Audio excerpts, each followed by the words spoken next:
Assalamualaikum warahmatullahi wabarakatuh. Innal hamdalillah nahmaduhu wa nasta'inuhu wa nastahdihi wa nastaghfiruh wa na'udzu billahi min shururi anfusina wa min sayyiati a'malina. May yahdihillahu fala mudilla lahu wa may yudlilhu fala hadiya lahu. أشهد أن لا إله إلا الله وحده لا شريك له وأشهد أن محمدا عبده ورسوله يا أيها الذين آمنوا اتقوا الله وقولوا قولا سديدا يصلح لكم أعمالكم ويغفر لكم ذنوبكم ومن يطع الله ورسوله فقد فاز فوزا عظيما. الحمد لله الذي بنعمته تتم الصالحات. ربنا آتنا من لدنك رحمة وهيئ لنا من أمرنا رشدا. اللهم آت نفسي تقواها وزكيها وأنت خير من زكاها أنت وليها ومولاها. Alhamdulillah, syukur pada Allah Azza wa Jal kerana dengan rahmat dan juga limpah kurnia yang Allah Ta'ala berikan, dapat kita sekali lagi bersama pada pagi ini menyambung perbahasan daripada risalah Da'awat Al-Anbiya ataupun rintihan para Nabi. Dan sambungan kita ialah masih lagi pada doa Nabi Musa AS. Penulis Hafizahullah Ta'ala meletakkan pada bahagian doa Nabi Musa ni beberapa bahagian. Ada 3 bahagian yang diletak dan ada 6 doa yang terdapat pada 3 bahagian ni. Sebelum ni kita dah bahas 3 doa, iaitu yang terdapat pada bahagian pertama yang ada pada surah Qasas. Iaitu yang pertama ialah pada ayat 16 surah Qasas, Allah Ta'ala sebutkan doa Nabi Musa AS ini, Qala rabbi inni zalamtu nafsi faghfirli faghafaralah innahu huwal ghafurur rahim. Dan Musa telah berkata, inni zalamtu nafsi, wahai Tuhanku, aku telah menzalimi diriku, faghfirli faghafaralah, maka dengan itu engkau berikanlah pengampunan bagiku. Lalu Allah Ta'ala memberi pengampunan baginya, innahu huwal ghafurur rahim, kerana sesungguhnya ialah Tuhan yang maha pengampun lagi maha mengasihani. Pada ayat yang ke-16 surah Al-Qasas, Allah Ta'ala cerita kepada kita tentang permintaan ampun Nabi Musa AS ketika mana dia telah melakukan kesilapan secara tak sengaja, iaitu menolak satu orang daripada Qibti. Qibti itu merujuk kepada penduduk asal di Mesir, bangsa asal yang duduk situ, sehingga menyebabkan kematian. Dia tolak, jatuh, rebah dan akhirnya mati. Kemudian doa yang kedua pun daripada surah Al-Qasas ayat yang ke-21 hingga 22, Allah Ta'ala sebut, fa kharaja minha khaifan yataraqqab qala rabbi najjini minal qaumidh zalimin. Maka dia Musa telah keluar darinya, iaitu daripada Mesir, dalam keadaan ketakutan.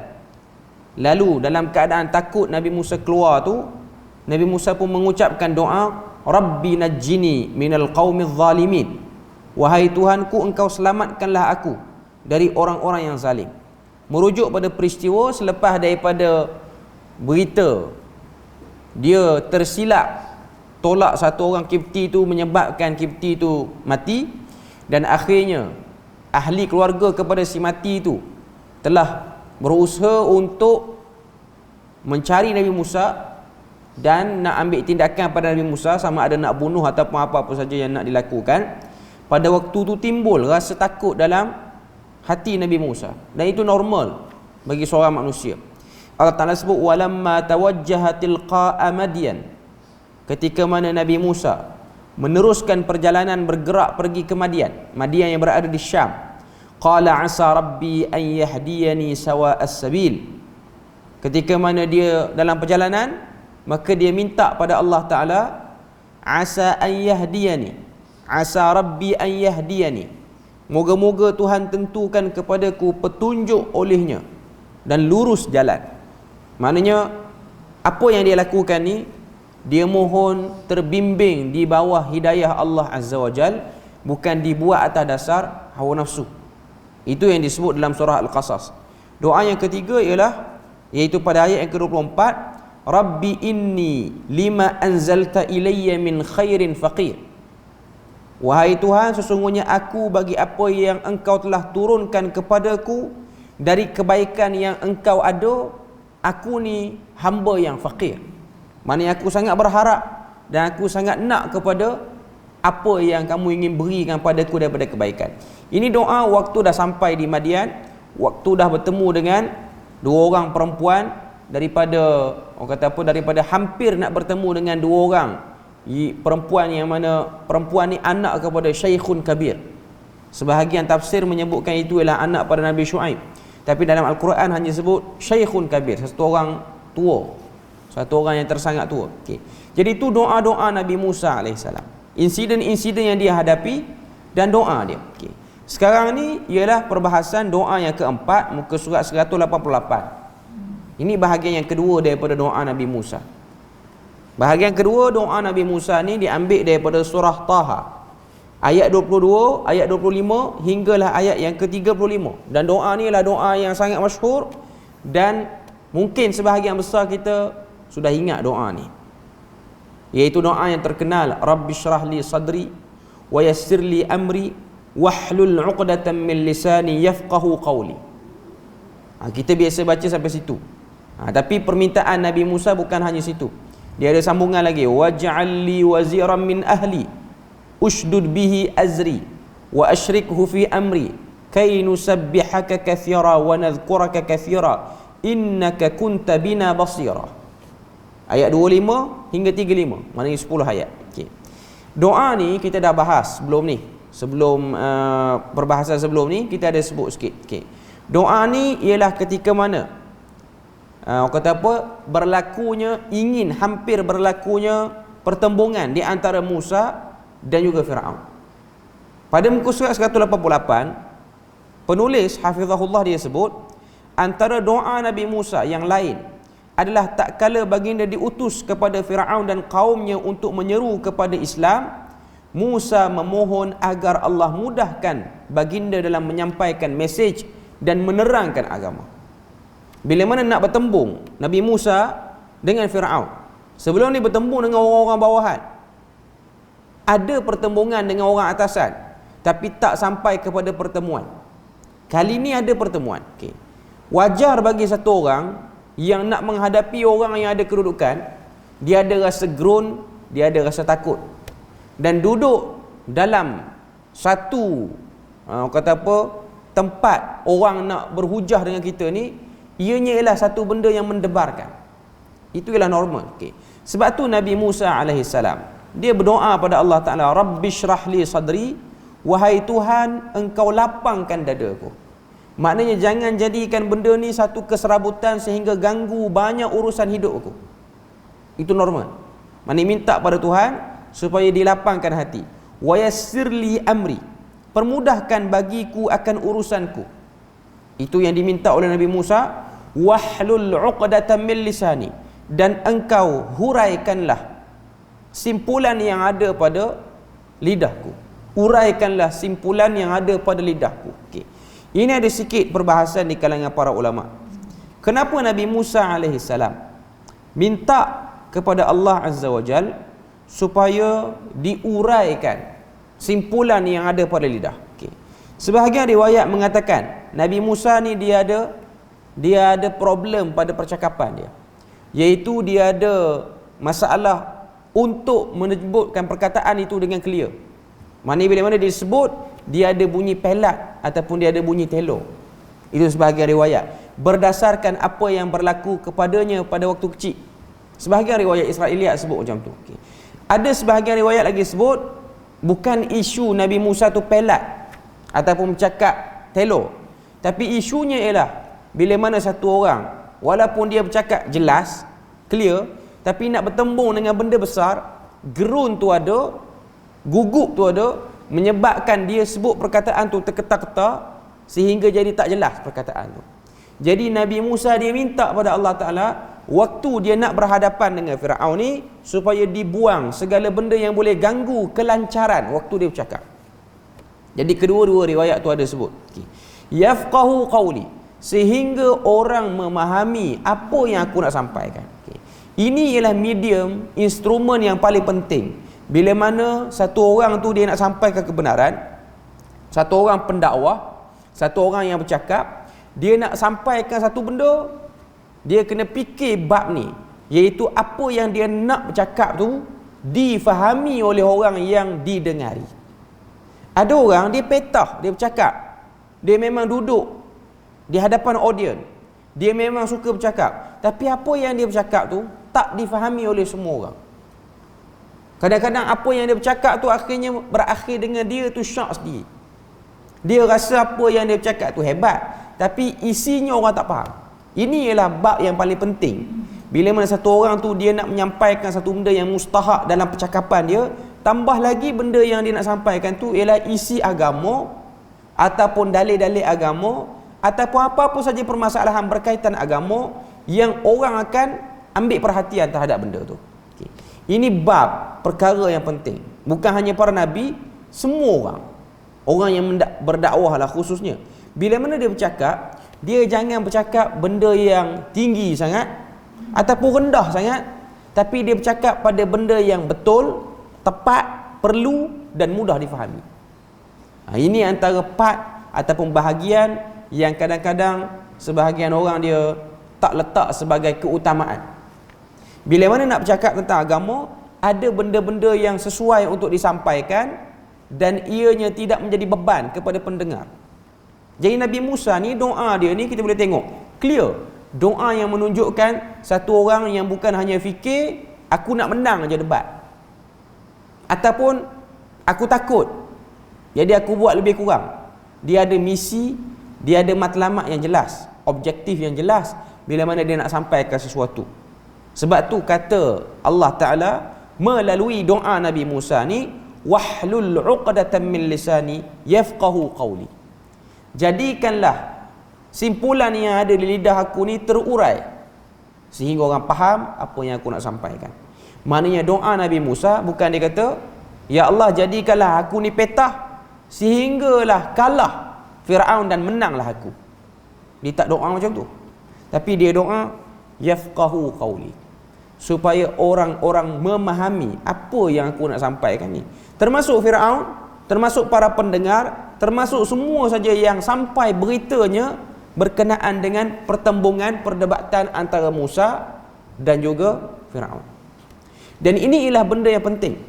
Bila mana kebenaran itu tidak dapat disampaikan dengan betul, dan kadang-kadang kebenaran tu perlu duduk dalam satu situasi adanya hujah balas, interogasi, bidasan. Jadi bila mana kebenaran tu nak diangkat melalui sistem penghujahan dan perdebatan ni, orang yang nak bawa kebenaran dia kena ada jiwa yang besar. Dia bukan hanya fikir dia nak menang, tapi dia fikir daripada apa yang dia sampaikan tu ialah dia nakkan kebaikan dan kebenaran tu tersebar. Itu bahagian yang pertama pada doa Nabi Musa. Untuk doa dalam surah Taha ni lah.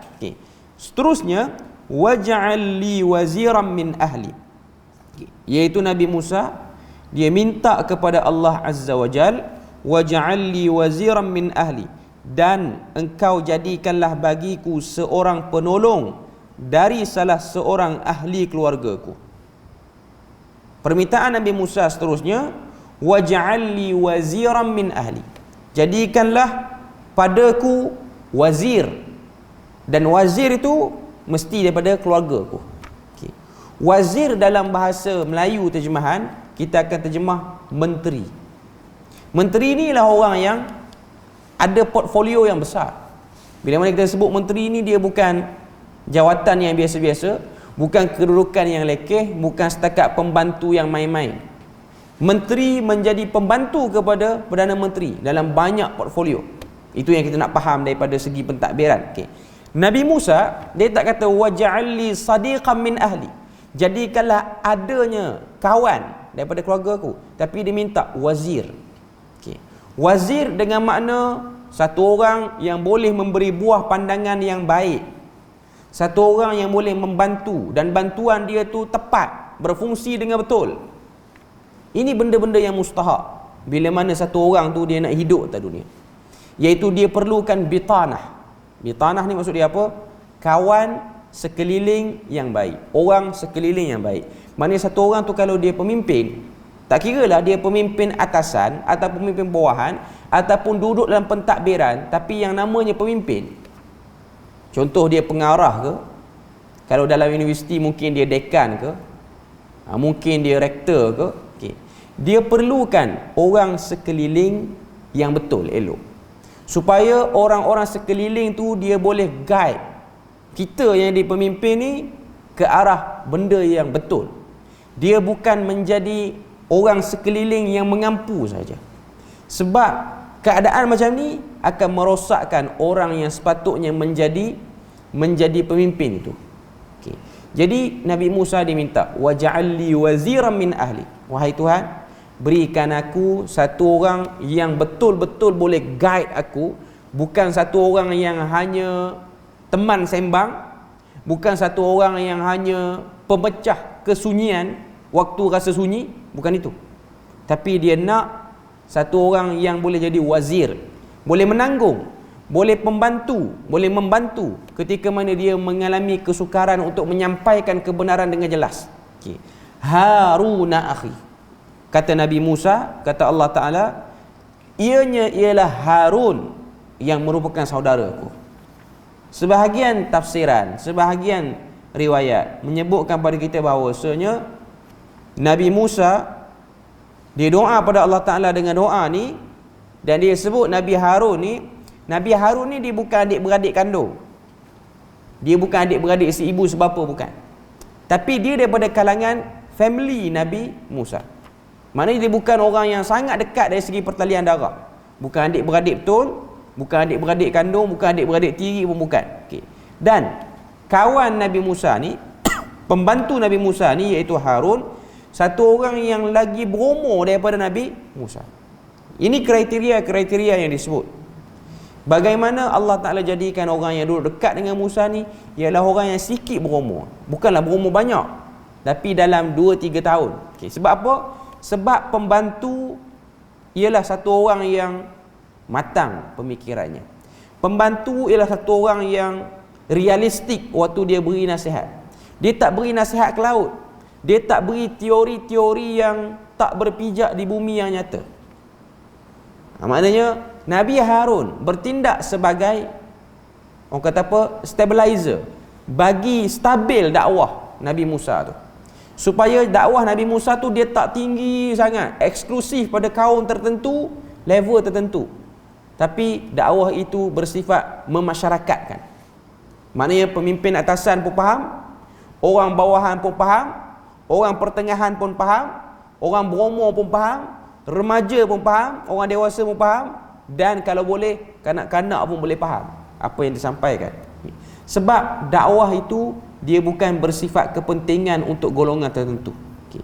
Ushdud bihi azri, engkau perkukuhkanlah dengan kerananya kekuatan aku. Adanya, orang kata apa, pembantu, ianya rasa lebih kuat. Sebab tu tuan-tuan tengok, orang-orang yang, orang kata apa, yang menjadi tokoh-tokoh hebat, biasanya dia menyimpan tim yang hebat. Orang yang jadi tokoh ni, orang yang penulis ke, orang yang speaker ke, orang yang loud, orang yang, orang kata apa, dia bercakap tu dia outspoken orang, dan dia menjadi, orang kata apa, influencer kepada masyarakat, boleh menyebabkan orang mengambil manfaat pada dia. Biasanya dia menyimpan tim yang hebat, dia tak boleh bergerak seorang. Dan kita kena sedar, itu ialah lumrah hidup di dunia. Paling kurang pun dia ada pasangan yang boleh support dia, itu paling kurang. Okay. Cuma nak katanya menyimpan tim yang hebat ni antara sebab keberjayaan dalam satu-satu dakwah itu.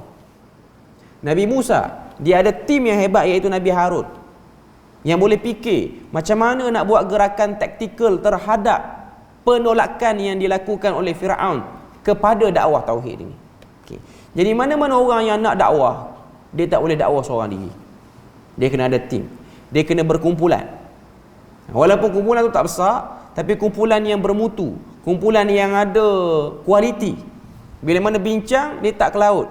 Bila mana nak buat strategi, dia bukan bincang kedai kopi dan akhirnya habis dengan sembang biasa. Dia, orang kata apa, ada tujuan dia.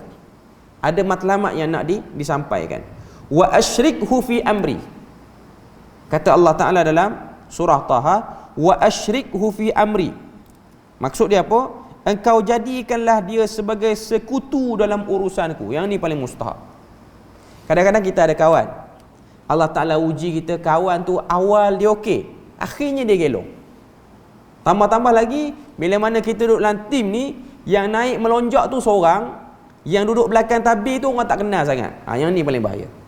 Sebab apa? Sebab yang duduk belakang tabir tu, bila mana dia tak dapat kedudukan yang diangkat sekali, kadang-kadang syaitan masuk, syaitan jadikan dia rasa terpinggir. Dan akhirnya dia rasa nak belot, nak tinggalkan tim tu. Sebab dia tengok yang popular Musa, Harun tak popular sangat. Yang dapat karamah lebih pun Nabi Musa, yang dapat tongkat pun Musa. Sebab kalau kita baca sirah Nabi Musa ni, Nabi Harun ni sampai sudah tak dapat tongkat pun. Okay. Jadi tidak terdetik dalam hati Nabi Harun tu rasa macam bosan lah dakwah dengan Musa ni. Dia yang dapat tongkat, aku tak dapat apa pun. Dia yang dapat mukjizat pelik-pelik, aku tak dapat apa pun. Okay. Tidak terlintas. Wa asyrikhu fi amri. Ini penting. Dia bersekutu denganku dalam banyak urusan. Dia tak ada rasa ralat dalam hati dia. Setuju je lah depan-depan, belakang kutuk. Depan tu setuju, tapi belakang cari geng, cari kawan untuk berusaha menghancurkan daripada dalam. Ini antara benda yang buruk yang berlaku dalam bab pergaulan manusia. Sebab tu dalam Al-Quran Allah Ta'ala sebut tentang doa orang beriman ni, wala taj'al fi qulubina ghillan lilladzina amanu. Wahai Tuhan, jangan engkau jadikan dalam hati kami ni ghil terhadap orang beriman. Ghillan. Ghillan tu maksud dia apa? Bahasa Melayu dia kata terjemah hasad dengki. Tapi dia tak tepat, sebab hasad dengki ni dia ada pattern-pattern yang berbeza. Ada orang dia hasad, dia tunjuk pada pihak yang dia hasad tu. Dengan mukanya, dengan expressionnya, dia tunjuk. Dia tak suka, dia hasad. Dan yang lebih bahaya ialah ghil. Depan kita dia tak tunjuk, tapi dia berusaha untuk menjatuhkan kita daripada dalam dengan hasad yang dia boleh pura-purakan depan kita. Sebab tu Allah Ta'ala sebut, kalau nak ada orang, nak ada kawan, nak ada society, masyarakat ni, minta pada Allah Ta'ala supaya jangan ada rasa hasad yang dia boleh sembunyi. Hasad yang dia tak boleh sembunyi itu teruk lah. Okay. Tapi dia okey sikit daripada real ni. Okay. Jadi Nabi Harun tak pernah sekali pun rasa terpinggir waktu bersama dalam dakwah Nabi Musa alaihissalam. Kainu sabbihaka katsira. Okay. Ini antara matlamat dan apa yang mereka nak daripada dakwahnya, iaitu supaya pemuliaan kami dan engkau akan benar-benar banyaknya. Maknanya supaya kami ni boleh sentiasa duduk di atas satu track untuk mensucikan kamu. Kainu sabbihaka, supaya kami ni boleh sampai pada kamu. Bukan kami ni nak gelong kiri seorang, nak gelong kanan seorang, tak. Okey. Wa nadhkuraka katsira, dan supaya kami ini benar-benar mengingati kamu. Maknanya sentiasa dekat dengan kamu. Innaka kunta bina basira, kerana sesungguhnya engkau adalah terhadap kami maha melihat. Okay. Doa Nabi Musa ni, ayat yang ke-25 sampai 35 ni, dia doa orang yang tak syok sendiri. Sebab Nabi Musa tahu, bila mana dia berdakwah, bila mana dia ada siri-siri pertemuan. Sebab bukan sekali dia berdebat dengan Nabi Musa ni, dengan Firaun ni, Nabi Musa ni. Okay. Bila mana satu orang tu dia berdebat, tuan-tuan tengok, orang yang pernah debat biasanya dia akan ada pengaruh sikit. Okay. Dan biasanya dia ada market value dia. Sebab orang yang hanya berteori saja, tak pernah menghadapi sanggahan orang secara depan-depan, dia mungkin boleh popular, tapi dia mungkin ada tempoh. Tapi orang yang boleh berani berhujah di hadapan, dia ada kedudukan yang level lain sikit. Sebab tu dalam dunia akademik, tuan-tuan tengok orang belajar, daripada degree naik ke master, daripada master pergi ke PhD. Yang master dengan PhD ni, postgraduate ni, dia ada satu part dalam pengajian tu, dia kena defend apa yang dia kaji. Orang belajar degree dia ada, tapi dia tak banyak, tak semua degree yang buat benda tu. Yang ijazah sarjana muda ni lah. Yang master dengan PhD, bila mana dia duduk selesai dah kajian dia tak boleh beritahu kat orang, kajian saya selesai dah. No, anda harus dinilai. Anda harus dicabar kajian tu. Iaitu dia kena ada penilai. Penilai dalaman, penilai luaran, viva dalaman, viva luaran. Sebab apa? Supaya apa yang kamu kaji itu ada nilai. Bila mana kita diganggu gugat apa yang kita buat, sebab viva tu ataupun orang kata apa, munaqasyah, bahasa Arab panggil munaqasyah lah. Maknanya bila mana last sebelum satu orang tu nak dapat doktor apa semua, dia kena ada satu session, dia akan diadili. Okay. Session tu penting untuk mengekalkan kemampuan dia. Dan bila mana dia ada kedudukan tu, terbukti dia boleh. Maknanya dia memang betul ada kemampuan. Okay. Tak boleh dikata satu orang tu kajian dia okey sebelum dia dinilai. Samalah juga dengan Nabi Musa ni, tak boleh kata Nabi Musa tu dah berdakwah secara bersungguh-sungguh, dah tahanlah dakwah dia sehingga dia tak ditentang dengan hebat, iaitu ditentang oleh Firaun sendiri. Firaun sendiri yang buat berbagai-bagai konspirasi untuk gagalkan, untuk bagi Nabi Musa rasa tinggalkanlah, orang kata apa, dakwah itu. Ini lagi hebatlah daripada dunia akademik. Cuma saya nak katanya ialah manusia bila mana dia ada session interogasi, dia ada bidasan, dia ada orang petikai, dia pertahan, dia rasa lebih menghargai benda tu, dan dia rasa lebih nikmat bila mana dia buat benda tu. Dia tak rasa dia buat main-main. Sebab tu orang yang buat kajian, dia bayar ke orang ni, dia tak ada lah feel tu. Kan sebahagian tempat, bukan kata di Malaysia, di negara Arab pun banyak. Bila mana dia tak boleh nak buat, nak orang kata apa, nak stay di atas kajian tu, yang master PhD ni, dia bayar pada orang-orang lain lah, dengan kos yang tinggi. Dia mungkin boleh dapat, dia mungkin boleh gelaran yang dia nak tu, tapi waktu orang minta dia berinteraksi dengan apa yang dia kaji tu, dia tak boleh, sebab dia tak ada feel waktu dia defend tu, waktu dia bertahan tu. Okay. Jadi ini ialah bab dalam kehidupan. Kehidupan kita ni, kita kena ada situasi-situasi kita defend. Kalau kita tak berani nak defend, maka kita akan kekal pada momentum macam tu saja. Dia tak akan meningkat. Dia tidak akan boleh keluarkan kebolehan diri itu sendiri, dan kita tak boleh tengok penilaian orang sekeliling kita. Macam mana Nabi Musa dia menghadapi benda tu. Jadi nak tengoknya doa ni, jangan doa diri sendiri, tapi doa yang luas. Sebab tu saya sebut orang belajar agama, dia jangan berdoa, ya Allah jadikanlah aku faham ilmu-ilmu yang ada dalam agamamu. Tapi dia kena tambah sikit doa tu, jadikanlah aku faham, berani menyampaikan pada orang, dan aku sampaikan dalam keadaan yang tak takut-takut. Macam Nabi Musa ni, dia tak rasa eksklusif ilmu dia. Dia bila mana dia bertemu dengan tekanan, dia sebut, lidah dia tak takut. Itu penting. Dia ada orang dia tahu kebenaran, tapi sampai pertembungan, bila mana kebenaran tu dah mulai dikelabui dengan kebatilan, dia nak sebut, mulut dia tak boleh sebut. Ini ialah satu bab kelemahan. Doa bagi clear doa tu. Okay. Jadi kita selesai untuk doa yang keempat tu. Okay. Kita pergi kepada seterusnya, muka surat 198, doa yang kelima, bahagian yang ketiga. Okay. Saya nak perabi semua doa Nabi Musa pada pagi ni. Okay. Doa yang kelima ialah petikan daripada ayat 26 hingga 27 daripada surah Ghafir ataupun surah Mukmin. Surah Ghafir ni ialah surah Hamim yang pertama dalam Al-Quran. Sebab surah-surah Hamim ni dia ada sekuen yang berturutan.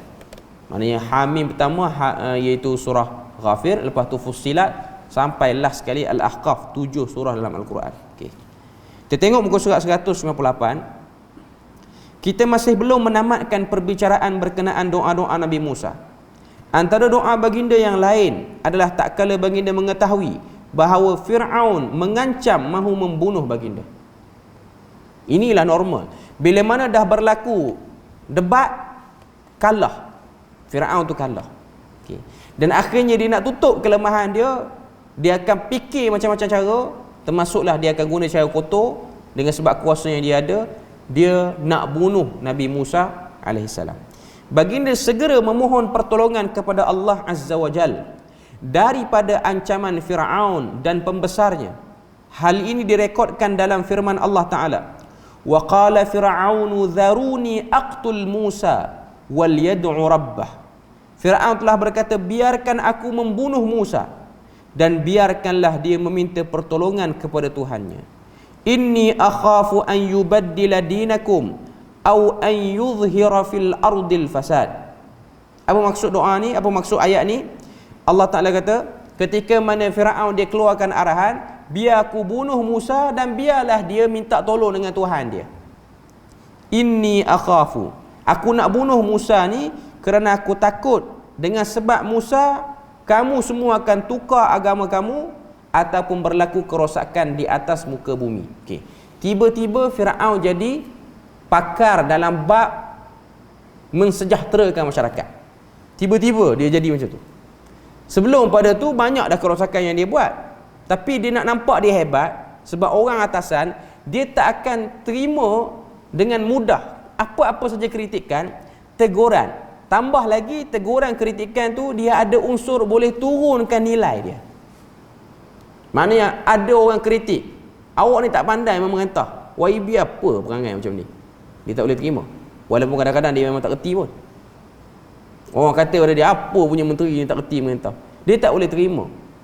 Walaupun kadang-kadang benda yang orang tegur tu mungkin hanya bersifat propaganda, tapi bila mana dia duduk di level yang tinggi, dia ambil masa nak terima. Okay. Tapi yang Firaun ni memang benda tu tak ada benda dia.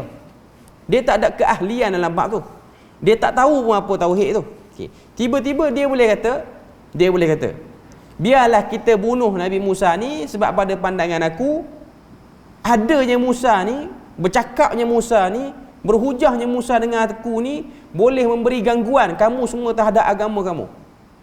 Dan ia boleh menyebabkan banyak lagi kerosakan di atas muka bumi ni. Maknanya akan berlaku macam-macam kacau bilau, akan mengelirukan masyarakat. Jadi biar kita bunuhlah dia. Ini penghabisan. Bila mana dah tak tahu nak buat apa, dia akan sebut dan dia akan cakap dengan bunyi yang macam ni.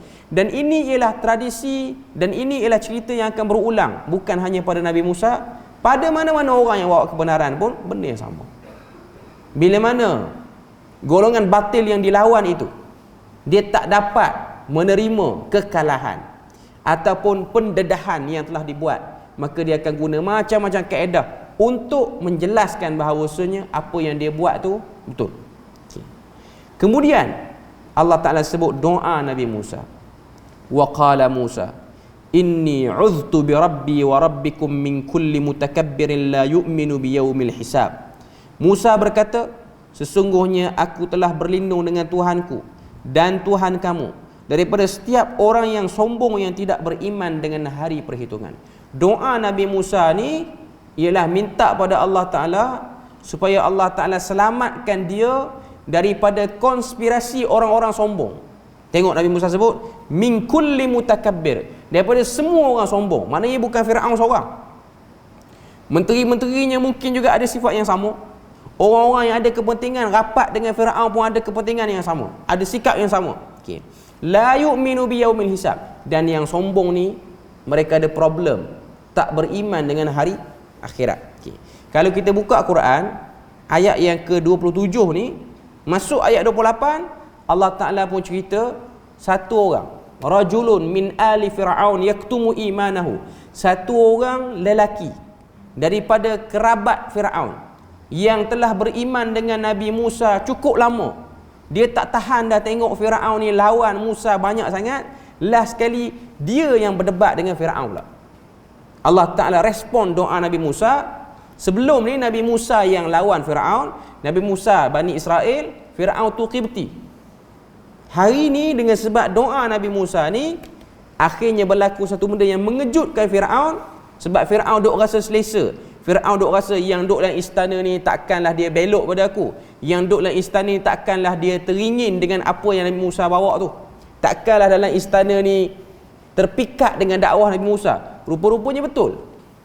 Kalau kita baca dalam surah Ghafir, rupa-rupanya yang terpikat dengan dakwah Nabi Musa ni, yang beriman dengan dakwah Nabi Musa ni bukan lekeh punya orang. Siapa dia? Riwayat Israiliyat kata dia adalah yang bakal mengganti tampuk pemerintahan Firaun tu sendiri. Maknanya istilah kita hari ni, raja muda ke, tengku muda ke, tengku mahkota ke, tak tahulah. Okay. Cuma nak katanya, kalau Firaun tu yang duk mengaku Tuhan tu expired date mati dia, yang ni lah yang akan naik. Yang akan naik itu dah beriman lama pada dakwah Nabi Musa. Cuma dia malu Allah nak bercakap dengan Firaun saja.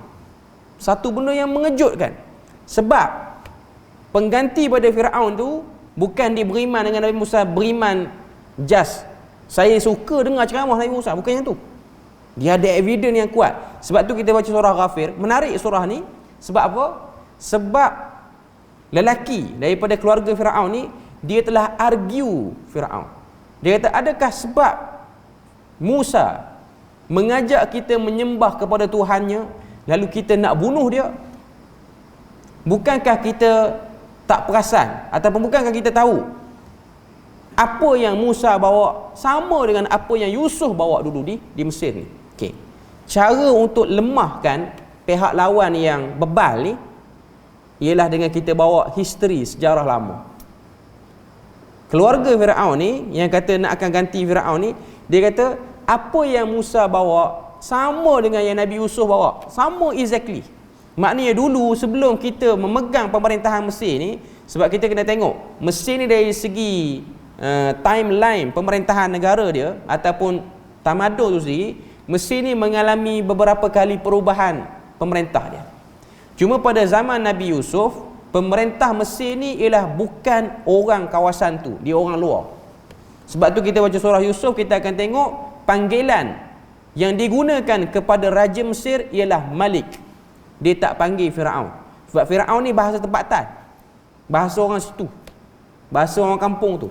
Dia guna Malik. Jadi pemerintah Mesir pada waktu zaman Nabi Yusuf yang lagi awal pada Musa, mereka bukan orang situ, mereka orang luar yang mungkin perang dengan orang situ kalah. Dia kuasai kawasan tu. Dia bukan bangsa Kipti lah. Okay. Sehinggalah mungkin berlaku peperangan di antara bangsa tu dengan penguasa di tempat tu. Jatuh penguasa, naik orang tempatan. Bila naik orang tempatan, keluarga Firaun tu yang memegang tampuk tu. Sebab kalau kita pergi ke Mesir tu, kita akan tengoklah silsilah dia punya family Firaun ni. Dia bukan Firaun Nabi Musa je lah, Firaun lain pun ada. Sebab kalimah Firaun itu ialah menunjukkan pangkat pemerintah tertinggi di Mesir. Kalau di Malaysia ni yang dia Pertuan Agong lah kot, itu gelaran rasmi dia. Nama dia mungkin lain. Nama dia lain. Sebab tu kalau kita baca dalam sejarah tamadun Mesir ni, selepas jatuhnya Firaun yang menentang Musa ni, ada sebahagian ahli sejarah mensabitkan ada Firaun-Firaun yang memerintah Mesir dengan corak dakwah Nabi Musa. Maknanya menyahut dakwah Nabi Musa tu, tapi still pakai gelaran Firaun. Maknanya Firaun tu dia ada beberapa generasinya lah. Okay. Jadi nak sebut pada kita bahawasanya lepas pada doa tu, Allah Ta'ala respon. Allah Ta'ala bantu Nabi Musa dengan bantuan yang Nabi Musa tak sangka, iaitu dia dapat pertolongan daripada family Firaun. Tapi taklah kata menang, cuma dia sudah berjaya untuk mempengaruhi orang. Orang sekeliling pun terkejut. Rupa-rupanya yang duk beriman dengan Nabi Musa ni bukan orang-orang lekeh, rupanya orang-orang atasan. Dan benda tu menimbulkan rasa gerun dan rasa gayat dalam hati Nabi, dalam hati Firaun. Dengan sebab apa? Sebab yang nak ganti aku tu pun ialah orang yang minat dengan Musa. Aku ni sakan duk lawan Musa, macam-macam arahan aku buat. Rupa-rupanya yang tak setuju ialah orang dekat, bukan yang tak setuju tu Bani Israel. Okay. Seterusnya doa yang ke-6, muka surat 201. Saya nak sebut secepat je, saya cepat, dan kita akan bagi kesimpulan nanti. Iaitu doa daripada surah Al-A'raf ayat 151. Okay. Qala rabbighfirli wa li akhi wa adkhilna fi rahmatik wa anta arhamur rahimin. Antara doa Nabi Musa yang Allah Ta'ala kisahkan dalam Al-Quran berkenaan istighfar, permohonan ampun yang baginda ucapkan bagi pihak diri baginda dan saudaranya Harun. Qala rabbighfirli, dia Musa berkata, wahai Tuhanku, engkau berikanlah pengampunan bagiku dan bagi saudaraku, dan engkau masukkanlah kami ke dalam belas kasihanmu sedang engkaulah yang paling mengasihani dari antara mereka yang menunjukkan belas kasihan. Okay. Nabi Musa minta ampun bagi pihak kaum baginda. Bagi pihak kaum baginda seperti mana yang disebut pada sambungan surah Al-A'raf, iaitu ayat 155 hinggalah ayat 156. Kalau kita tengok dalam muka surat 202 tu, dia ada sebut waqtara Musa qaumahu 70 rajulan limiqatina falamma akhadhathumur rajfatu qala rabbi law syi'ta ahlaktahum min qablu wa iyyai.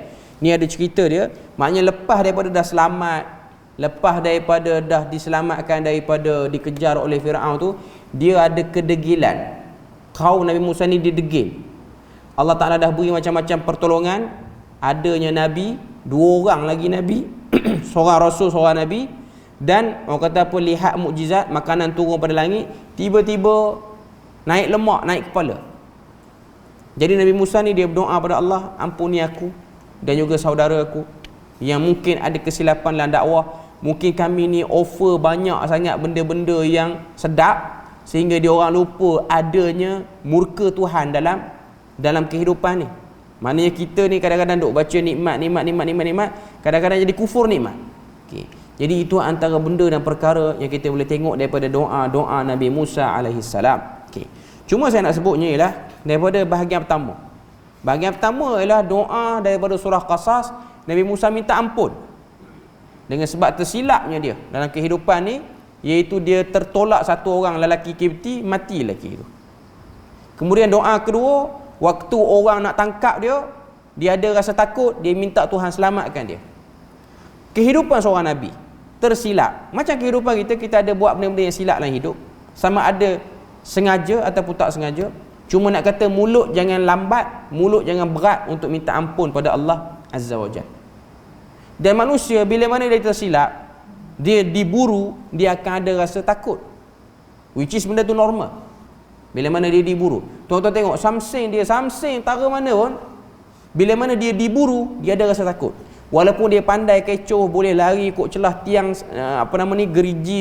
gerigi sel apa semua, mana dia ada ilmu macam-macam, tapi manusia dia tak boleh dabik dada dan dia tak boleh kata saya dalam hidup ni perasaan yang tak pernah masuk takut.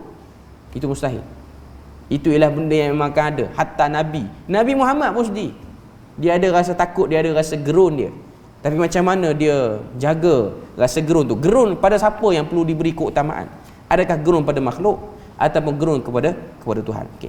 Kemudian doa yang ketiga, iaitu cerita bagaimana kata apa, Nabi Musa berdoa pada Allah Azza wa Jalla pada surah Al-Qasas tu, iaitu minta supaya Allah Ta'ala turunkan kebaikan berterusan. Dan sifat kita ni, kita nakkan kebaikan. Kemudian doa keempat, pertembungan yang berlaku di antara Nabi Musa saat-saat genting, iaitu pertembungan dengan Firaun, minta supaya diuraikan simpulan lidah, minta supaya dakwah ni begini, pembantu dakwah sekian-sekian.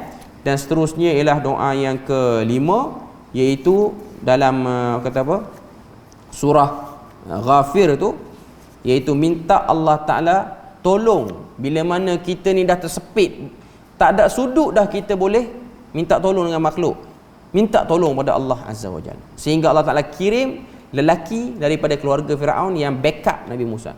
Dan yang keenam, bila mana satu orang tu dia dah berjaya, dia jangan lupa kadang-kadang kita ni dah lama senang, dah banyak kemewahan dapat, kita boleh melakukan dosa kufur nikmat, lalu minta ampun sekali lagi. Jadi itu 6 doa yang ada dalam kisah Nabi Musa ni. Walaupun kisah Nabi Musa tu panjang dalam Al-Quran, yang kita kena tengok babak sebelum, babak selepas, apa sebab Nabi Musa ucap benda tu.